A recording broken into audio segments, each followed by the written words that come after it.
Esta gasolineira, Agro do Forno, situada en Salmón, na parroquia ribeirense de Oleiros, foi un dos últimos brancos dos cacos. O suceso producíase esta pasada fin de semana, na madrugada do sábado. Segundo indicaron fontes da propia investigación, dous encapuchados, portando unha escopeta de cartuchos, fixéronse coa caixa registradora, non sen antes pegarlle un tiro nunha perna ao empregado do establecemento, que saíu a atendelos pensando que se trataba dun cliente.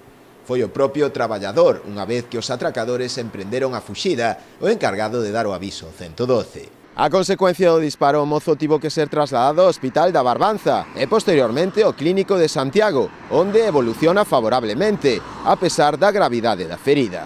A Policía Nacional investiga agora coa axuda das cámaras de seguridade, coas que conta a instalación, a posible autoría dos feitos.